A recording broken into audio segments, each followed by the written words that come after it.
વ્રજ આ શબ્દ વ્રજભાષામાંથી આવ્યો છે.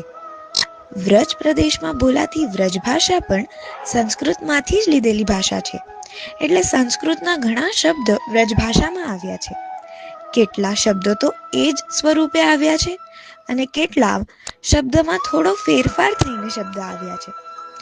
વ્રજ ભાષા સ્વભાવથી ખૂબ જ લલિત, મધુર અને કોમળ છે.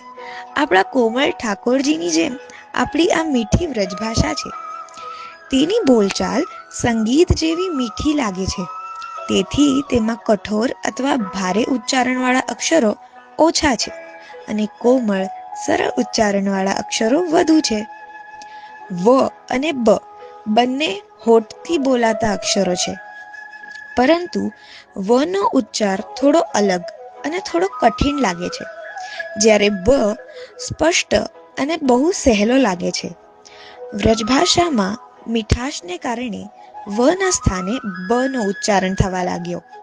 આ રીતે સંસ્કૃતનો વ્રજ શબ્દ બ્રજભાષામાં બ્રજ બની ગયો. અર્થ અને મહિમા એ જ રહ્યા, ફક્ત ઉચ્ચારણમાં થોડો મીઠો ફેરફાર આવ્યો. શું તમને ખબર હતી કે વ્રજભાષાની આ મીઠાશને કારણે વ્રજનો બ્રજ થયો?